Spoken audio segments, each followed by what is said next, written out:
안녕하세요. 인재개발원 지식공유 포럼 컨텐츠 마케팅 서밋 2021 의인화된 데이터 세계 웹 3.0이라는 주제로 발표를 맡게 된 김성직이라고 합니다.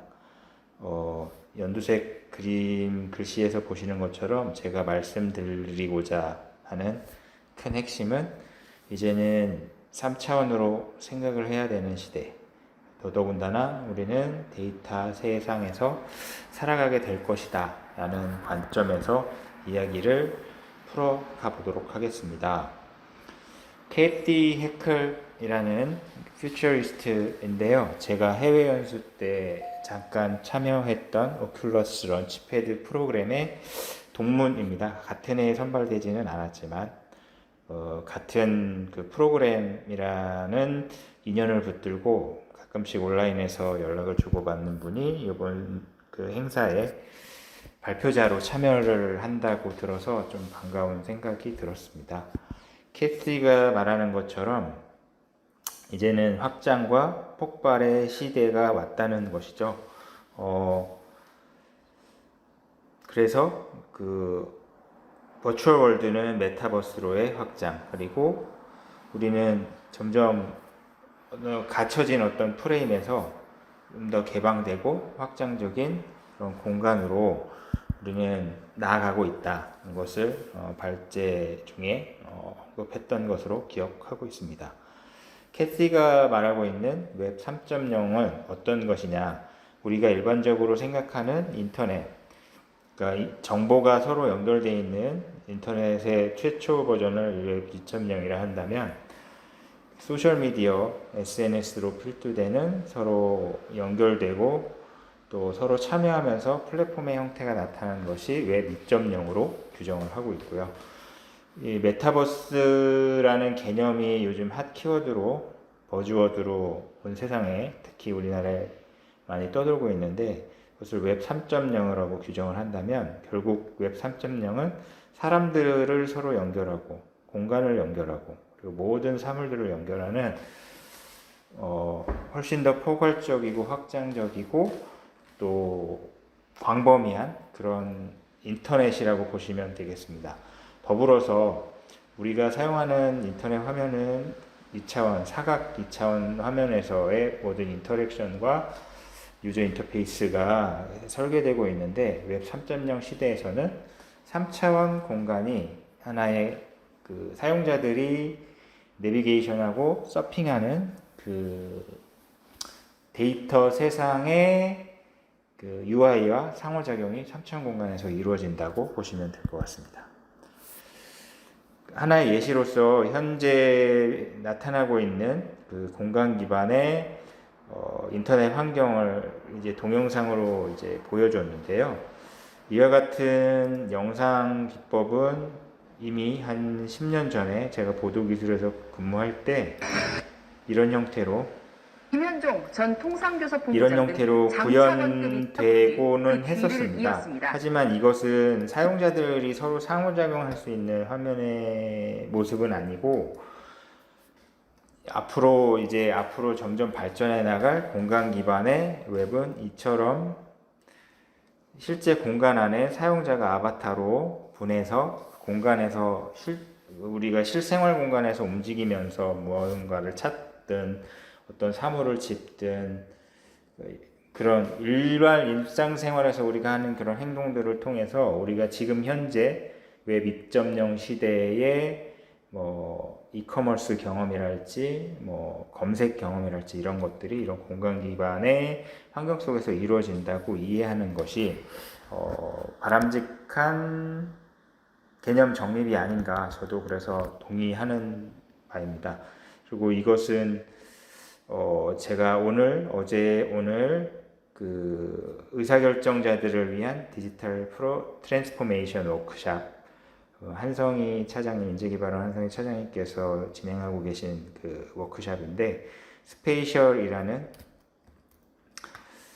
그 3차원 기반, 좀 요즘 유행하는 말로 따지면 메타버스 협업 서비스죠. 클라우드 기반의 협업 서비스인데요. 유니티로 제작이 되었고, 그 스페이셜이란 공간 안에 제가 동영상을 올려놓고 제가 일하던 그 사운드 마스터링 스튜디오를 스마트폰으로 아이폰으로 3차원 스캔해서 넣은 오브젝트를 여기다 입력했던 모습입니다. 이처럼 공간 기반의 서비스, 공간 기반의 경험이 앞으로는 우리의 인터넷 경험을 만들어 갈 것이다 라는 것을 이해하시면 될 것 같습니다. 캐시가 메타버스를 바라보는 것은 제가 좀 전에 말씀드렸던 것처럼 현재 모바일 인터넷의 그 다음 스테이트다. 그러니까 현재 모바일 인터넷이 대체되는 형태인데 그것이 3차원 공간 기반의 어떤 인터넷 환경이다라고 캐시도 얘기를 하고 있고요. 결국 인터오퍼러블 해야 하고 서로 상호 운용성이 필요하고 지속적으로 확장되고 확산되는 가상의 세계다. 그리고 이 가장 중요한 것은 실제 물리적인 세상과 풍성하게 서로 통합이 돼 있어야 돼요. 서로 연결이 돼 있어야 돼요. 그러니까 믹스가 돼 있어야 되는 거죠. 그 우리의 실세상과 그 가상의 디지털 세계가 서로 이제 뒤섞이는 그와 같은 형태, 그리고 그 안에서는 일과 레저와 혁신과 또 수많은 경제 활동들이 일어나는 3차원 디지털 공간이라고 캐시는 규정을 했고요. 그 왜 지금 메타버스라는 개념이 주목받느냐를 캐시가 설명하기를, 메타버스는 이미 그 형태가 만들어지기 시작했고 그것은 사람들이 서로 상호작용하는, 서로 맞부딪히며 상호작용하는 그 방식을 바꿔가고 있다. 그리고 메타버스는 새로운 기회들, 그러니까 조직들이나 브랜드나 회사들을 대상으로 새로운 기회들을 만들고 있기 때문에 메타버스가 주목받고 있는 것 같다. 그리고 우리의 그 사회적인 활동들은 점진적으로 점차 그리고 조금 훨씬 더 빠른 속도로 온라인으로 옮겨가고 있고 브랜드 자체도 마찬가지다. 그러니까 우리의 실제 공간, 실제 생활 공간에서 브랜드조차도 온라인으로 지금 그 포지셔닝을 옮겨가고 있다고 캐시가 얘기를 하고 있습니다. 그래서 사람들은 그 공간이 그 넥스트 프론티어라고 얘기를 하고 있고 결국 이것을 우리는 메타버스라고 규정한다라고 캐시가 설명을 했습니다. 지금부터는 이제 제 그 관점을 설명드리는데요. 우리가 TV 공장이잖아요. TV라는 사각 스크린 안에 콘텐츠를 만들어서 세상에 브로드캐스팅하는 공장인데 TV 화면도 점점 이렇게 커져갔죠. TV 화면뿐만이 아니라 그 갤럭시 폴드 또 갤럭시 플립처럼 이제 폴더블 스마트폰이 나오게 되는데 결국 이것도 화면의 사이즈로 본다면 기존의 스마트폰 우리 손바닥 하나에 들어오는 그 사이즈가 태블릿 사이즈로 펴지는, 결국 화면이 커지는 것은 하나의 트렌드와 방향처럼 돼 있죠. 하지만 이 사각 화면에 가두는 것은 우리가 일반적으로 그리고 본능적으로 생활하고 활동하고 상호작용하는 것과 그것을 기준으로 바라볼 때 그렇게 자연스러운 활동은 아닙니다. 앞서 설명드렸던 웹 1.0, 웹 2.0, 웹 3.0 시대로 변화되는 것을 이와 같은 모습으로 도식화할 수도 있을 것 같아요.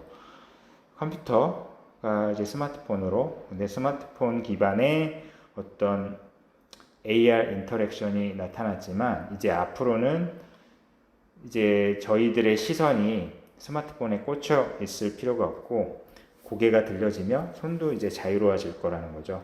그럼 이 시대를 위해서 준비를 하고 있고 기술 테크 회사들이, 그래서 결국 우리는 커지는 화면도 부족하고 이제 우리가 일상적으로 고개를 들고 좌우 전후 좌우 둘러보는 그 무한대의 우리의 시선이 꽂히는 방향 어디에든 우리가 원하는 정보를 볼 수 있어야 하고 그 정보를 통해서 지금 우리가 일상적으로 인터넷을 통해서 하는 그 모든 활동들을 할 수 있어야 된다는 것이죠. 결국에는 모바일 디바이스가 우리의 몸의 신체 일부처럼 되고 있고, 결국 이 헤드 마운트 디스플레이라는 것도 그 모바일 디바이스가 저희 신체 눈 앞으로 훨씬 더 다가오는 거잖아요. 그리고 동시에 이 모바일 AR, 모바일 VR 시대까지는 우리가 화면을 터치를 해야 됐지만, 이제는 우리가 코로나 때문에 언택트라는 말이 나타나게 됐지만, 이게 실제로 코로나 때문에 언택트가 나타나는 것에 국한되는 것이 아니고, 기술적으로도 이제는 사용자 인터랙션이, 휴먼 컴퓨터 인터랙션이 언택트로 바꿔가고 있다는 것을 말씀드리고 싶습니다. 결국 우리는 지금까지 창을 통해서 세상을 바라보고 있었는데, 이제는 그 창을 통해서 2차원적으로 바라보던 것을 넘어서서 이 창과 창 그 이면에 있는 이걸 Z축 뎁스라고 하는데요. 이 Z축 뎁스 상에 수많은 브레이크다운 포인트들이, 점들이 나타나게 될 것이고, 그 점들을 서로 커넥트하는 상관관계들이 나타날 거예요. 그러면 그 상관관계들을 대상으로 서비스들이 수없이 나타나게 될 것이고, 그래서 결국 우리가 이 새로이 생긴 이 공간 안에, 공간이라는 것은 3차원을 얘기하는 거죠. 비어있는 사이, 이 사이 공간 어디인가 우리가 뭔가를 해야 하는데, 지금까지의 우리의 관점과 우리의 특기, 우리가 제일 잘하는 거는 이런 3차원적인 그 사고방식은 아니지 않습니까? 그래서 이와 같은 3차원 사고방식이 필요하다는 것을 하나하나 설명드려 보겠습니다. 말씀드린 것처럼 이제는 관계의 시대에 다다르고 있고요. 그래서 우리가 고민해야 할 것은 우리가 어디에 투자를 해야 되는가를 고민을 해야 된다는 것이죠. 결국 그 몰입 기술, VR, AR 기술, 메타버스를 구현하기 위해서 필요한 기술이 VR, AR 기술인데, 지금 보시는 것처럼 우리 여행 가면 이런 사진 많이 찍잖아요. 실제로 그 사진은 그 시각적인 트릭일 뿐이지, 실제로는 이와 같은 공간에 그 갭이 있는 건데, 그동안 우리는 평면 사각형에서 그럴듯한 것을 만들기 위해서 이와 같은 것들을 무시해 왔던 것이죠. 하지만 이제부터는 이런 것을 무시해서는 안 돼요. 이런 공간 공간에 있는 기회들을 찾고, 그 기회들 안에서 수많은 그 사용자들, 그리고 고객들, 우리들 입장에서는 시청자들과의 터치 포인트를 만들어야 된다고 이야기하는 것입니다. 결국 시청자들의 눈은 여기 있을 것이고, 우리가 무언가를 만드는 공간은 프로덕션 사이드는 여기 있어요.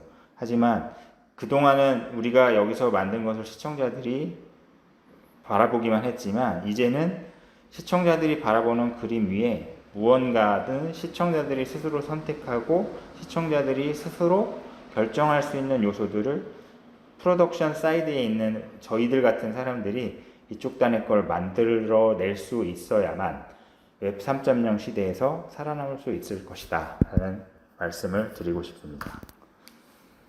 결국 디지털이라는 것은 민주화, 이게 뭐 정치적인 단어긴 하지만, 이 기술적인 민주화라는 것은 우리가 소셜미디어, 유튜브를 필두로 해서 모든 플랫폼들이 나타나고 있는 형태처럼, 사실 사용자들이 곧 생산자가 되잖아요. 소비와 생산을 같이 하는 프로슈머의 현상들이 앞으로 더 광범위하게 확산될 것이고, 결국 그것은 사용자들이 원하는 것을 사용자들이 쉽고 빠르게 만들 수 있는 도구와 장치들이 필요하다는 것입니다.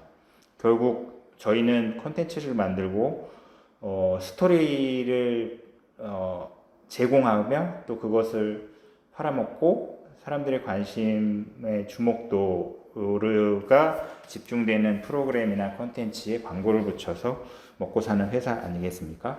근데 이제는 저희들이 만드는 콘텐츠로는 부족하고요. 시청자들 스스로 저희들의 콘텐츠를 보면서 그들의 입맛에 맞는 콘텐츠를 재생산할 수 있는 툴이 필요하다는 것이죠. 그래서 스토리 빌딩이라는 단어를 제가 만들어 봤는데요. 이 영상을 잠깐 보시면 제페토라는 앱을 통해서 제가 만든 약간 놀이 같은 신인데 보시면 제 아내 아바타가 지금 구찌 자켓을 입고 있어요. 구찌 신발을 신고 있고 이 또 다른 아바타가 이렇게 뛰어와서 뭔가 액션을 하는데 저희 부부는 이렇게 바라보고 있죠. 근데 무슨 포즈를 취하고 있어요. 근데 이 캐릭터가 사진을 찍어주고 있죠. 이게 뭐 내러티브가 그렇게 단단하고 옹골찬 스토리는 아니지만 어쨌든 이거 자체가 제가 스마트폰 하나 가지고 다 만든 그 하나의 어떤 스토리 라인이에요. 이 보시는 것처럼 스토리 빌딩은 스토리텔링은 일종의 보이지 않는 관점을 내러티브를 가지고 내러티브를 전달할 수 있는 보이지 않는 관점이지만 스토리 빌딩이란 거는 일종의 가시적인 접근이다. 빠르고 쉬운 툴을 가지는 가시적인 접근이다. 그래서 이머시브 메타버스 앱은 제페토 같은 그런 앱들은 훨씬 더 뉴 제너레이션에 주목을 받게 될 것이다 라는 것이 이제 저의 주장입니다. 이런 빠르고 쉬운 툴이 어떻게 만들어질 수 있는가, 그것을 일종의 그 디지털 서비스가 만들어지는 그 발전 과정과 서비스의 구조를 바라봤을 때 결국 우리가 사용하는 모든 스마트폰 앱들은 이쪽 단의 모습만을 바라보거든요. 근데 결국 이것들이 실제로 좀 전에 우리가 예를 들어서 홈쇼핑, 인터넷 쇼핑을 사용할 때 어떤 필요한 물건을 검색하고 그 검색한 물건을 클릭해서 장바구니로 옮기고 결제를 하게 되는 그 수많은 액션들이 그 뒤에는 이와 같은 데이터베이스, 그리고 어떤 걸 선택했을 때 어떤 데이터가 딸려오고 하는 그런 알고리즘이 작동하고 있어요. 그리고 그 알고리즘이 작동하기 위해서 필요한 데이터들이 있는데 그 데이터들이 수백 엄청나게 많이 쌓이게 된 게 이제 데이터베이스가 되고 또 거기에 사용자들이 만들어내는 사용자 데이터들이 쌓인 걸 빅데이터라고 합니다. 그래서 이 빅데이터를 다 가지고 사용자들의 패턴과 또 어떤 그 비즈니스에 도움이 될 만한 어떤 카테고라이즈를 발견해서 본인들이 서비스하는 서비스가 성장하는 데 사용하는 그와 같은 기법을 이제 그로스 해킹이라는 말도 사용이 되고 여러 가지가 사용되고 있지만 결국 이 빅데이터가 컴퓨터 비전, 그러니까 그 컴퓨터 비전도 결국 머신러닝, 인공지능 알고리즘에 특히 우리의 그 시각 분야에 특화돼서 만들어지는 기술이라고 할 수 있는데 결국 이것이 확장이 돼서 프레임이 없는, 그러니까 사각형이 없는, 사각틀이 없는 인터랙티브 미디어로 발전되고 그게 결국 VR, AR, MR 그리고 익스텐디드 리얼리티라고 하는 XR, 그리고 그 단어가 요즘 유행하는 단어로 이름 바뀌어져서 불러지고 있는 메타버스의 개념과 연동이 되어 있습니다. 제페토 앱의 스크린샷인데요. 이 하나하나의 스크린샷들을 클릭했을 때 이렇게 화면 전환이 일어나는데 이런 화면 전환을 만들어내는 실제 기술적인 구조의 블록 다이어그램이 이와 같은 모습이라는 거죠. 결국 이런 메타버스 서비스를 구현하기 위해서는 이런 구조의 시스템 인프라를 갖춰야 된다는 것입니다. 이런 인프라가 없이는 이와 같은 신박하고 Z세대들이 좋아할 만한 메타버스 서비스를 할 수 없다고 봐도 무방할 것입니다. 그리고 이 수많은 그 동작 데이터들, 제가 앞서 보여드렸던 영상 중에 이렇게 제 아바타가 뛰어다니는 것, 그리고 서로 끌어안는 동작, 여러 가지 동작들도 이미 데이터베이스화 되어 있고 템플릿화 되어 있어서 이렇게 저장이 되어 있고 갈아입을 수 있는 옷이나 이런 것들도 3D 형태로 이미 제페토 앱은 데이터를 갖고 있는 거예요.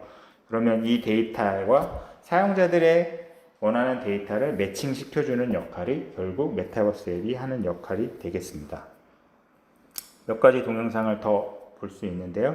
제 와이프의 아바타가 구찌빌라라고 제페토 서비스 안에 구찌가 제휴를 해서 만들어 놓은 구찌 빌라라고 있어요. 그 구찌 빌라에 저와 제 아내 아바타가 들어가서 거기서 실제 물리적인 세상 안에서 벌어질 법한 행동들을 하는 장면들을 보시는 겁니다. 옷을 입어보고 셀피도 찍고 거울도 보고 또 딴 옷을 입어봤죠. 선글라스도 꼈네요. 이제 쇼핑하다가 힘들었는지 의자에 앉아서 커피도 먹고 이와 같은 동작이나 이와 같은 액션들이 이미 DB 안에서 구축이 되어 있고 이 사용자들은 이제 그 스마트폰에 이제 터치 인터랙션을 가지고 이와 같은 동작들을 만들어서 동영상을 만들고 실제로 이 구찌가 어떤 상품에 이게 구매 단계까지 연결을 시켜 놓는다면 제가 제페토 안에 구찌 빌라에서 이렇게 옷을 입어봤다가 여기서 주문을 넣게 되면 그게 실제로 저희 집에 배송될 수 있도록 그런 서비스까지 발전할 수 있는 거죠. 지금 제페토에서 그 구매 단계까지 구현되어 있지는 않지만 그런 서비스도 얼마든지 가능하다는 생각입니다. 그래서 다시 컨텐츠 마케팅 서밋으로 다시 돌아와서 결국 아바타는 부캐라고 볼 수 있죠. 그럼 부캐를 마케팅 관점에서 바라봤을 때 주라주라 김신영이 이 아주머니 이름이 뭐죠? 캐릭터 이름이 김다비, 그리고 팽수, 그리고 이게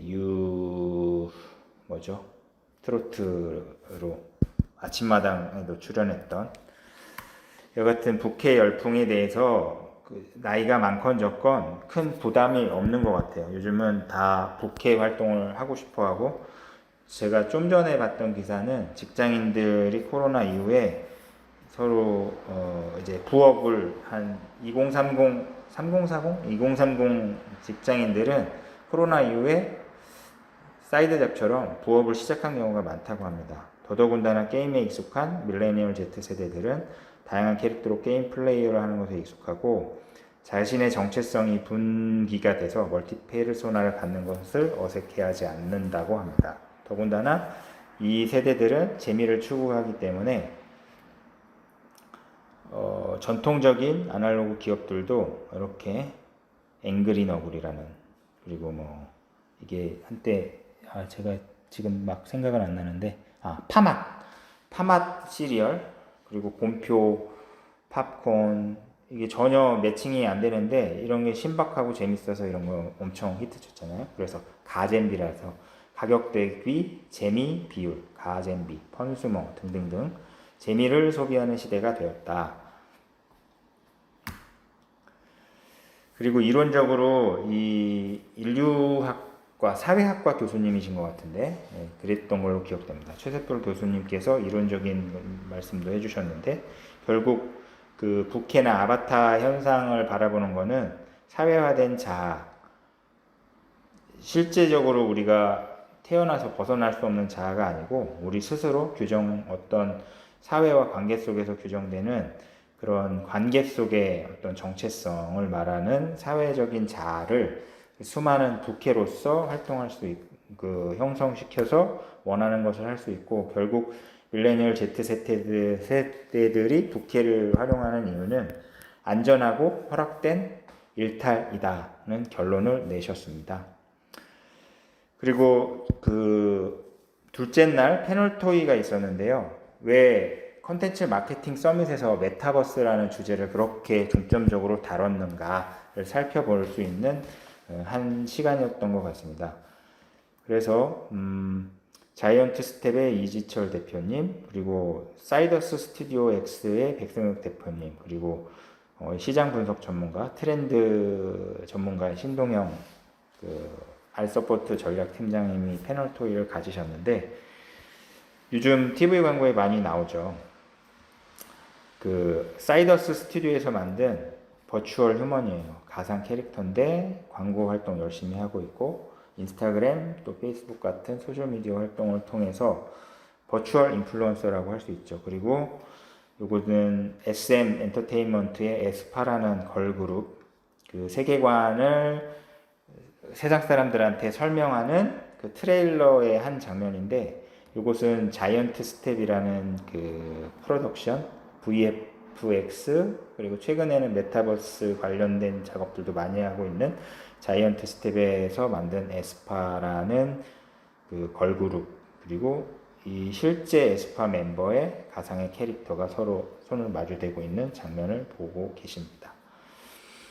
이 패널 토이에서 보여주신 그 메타버스의 세븐 레이어 결국 제가 아까 기술적인 구조를 말씀드린 인프라스트럭처가 필요하고요. 휴먼 엔터페이스는 핸드프리 헤드업 환경이 될 것이고 여기에 디센트럴라이제이션 블록체인 기술이 접목 통합된 디센트럴라이제이션이 필요하고 그 바탕에는 컴퓨터 비전을 중심으로 한 공간 컴퓨팅 기술이 그 위에는 크리에이터 이코노미 아까 말씀드렸죠. 디지털 민주화 플랫폼의 형태가 여기 그리고 그 바깥 레이어에는 이 크리에이터 이코노미 쌓아놓은 수많은 UGC 유저 제너레이티드 컨텐츠를 발견할 수 있는 레이어 그리고 그 최바깥에는 그 일반 사용자들이 그 1차적으로 접목할 수 있는 경험 레이어가 쌓일 수 있습니다. 그래서 이제는 메타버스로 전이되는 이 단계, 지금 현재는 세컨드 멀티버스 시대이고요. 왜냐하면 개별적으로 어떤 서비스들이 특화된 형태, 자기네 비즈니스의 목적에 맞게 엔터, 헬스, 커뮤니케이션, 자기들의 목적에 맞는 어떤 공간 기반의 인터페이스나 환경을 만들고 있지만 결국 이게 전체적으로 통합된 진정한 메타버스로 다가가게 되면 그때는 본질적인 문제가 어떤 존재가 될 것인가 철학적인 질문 같은데 이와 같은 시대가 도래하고 있다. 그래서 결국 광고 콘텐츠의 변화도 지금 하나의 예시로서 포트나이트 안에 이 햄버거가 저기가 돼 있고 이게 영국 영국 프로축구 4부 리그의 팀이 버거킹이랑 제휴를 해서 실제로 게임 안에서 이렇게 프로모션을 해서 이 4부 리그 팀이 그 Z세대 그 축구 팬들한테 이 팀이 많이 알려졌다는 그 사례를 가지고 소개를 시켜주셨고 결국 이 모든 것은 브랜드 자체도 의인화가 되고 있고 사용자들도 본인들 제페토 같은 앱을 통해서 의인화가 되고 있으면 의인화된 브랜드와 의인화된 사용자가 서로 만나 뒤섞이는 그와 같은 환경이 나타나게 될 것이다. 그래서 넘어가서 이제 결론을 맺겠습니다. 결론적으로 이건 제가 바라보는 저의 주장입니다. 메타버스는 아바타 기술과 밀접한 관련이 있습니다. 기술은 스스로 의인화되어 왔지만 사실상 인간의 욕망이 그것을 위해 애써온 것이죠. 클라우드라 불리는 초고속 컴퓨팅 파워가 머신러닝과 인공지능을 훨씬 강화시켜오는 동안 기계는 인간을 닮아가고 있습니다. 하지만 역설적으로 이와 같은 일을 해온 것은 인간들입니다. 인간 중심 디자인, 사용자 중심 서비스는 어떤 유익이나 편의, 그리고 사용자들이 필요로 하는 어떤 문제 해결에 더 좋은 가치를 사용자들에게 주기 위해서 그들이 원하는 모습으로 진화해 왔는데 결국 사용자들이 원하는 모습은 우리를 사용자들을 닮은 모습이겠죠. 그래서 디지털 트랜스포메이션의 방향은 그 서비스나 프로덕트 자체가 살아있는 생명체처럼 보여지는 쪽을 향하고 있는 것이죠. 그래서 그 의인화된 사용자들이 디지털 서비스로 뛰어들어가기 시작했고 그게 Z세대들, 제페토에서 로블록스에서 노는 사용자들이고요. 그들이 메타버스에 들어있는 모습이 아바타고 결국 이들이 뛰어놀 수 있는 그 놀이터가 메타버스라고 부르고 싶은 겁니다. 그래서 좀 전에 사례로 몇 사례 보여드린 에스파 사례처럼 엔터테인먼트나 또 브랜드들 버거킹 여러 가지 브랜드들도 그 곰표 이런 것도 사실은 그것이 3차원 공간에서 이루어지는 것은 아니지만 현상적으로 바라봤을 때 그 사용자들의 친화적인 모습으로 변모를 해서 다가가잖아요. 그것도 결국 의인화된 캐릭터로서 하나의 보이지 않는 공간, 제가 앞서 보여드렸던 창이 벌어지면서 공간이 생기는 걸 보여드렸죠. 그 공간 속에 들어가서 수많은 기회들을 만들어가고 있는 장면입니다. 시간이 많이 지났는데 30분이네요. 시간이 많이 길어졌지만 나름 여러분들에게 들려드리고 싶었던 얘기이기 때문에 편집 없이 이대로 전달됐으면 하는 바람입니다. 들어주셔서 감사합니다.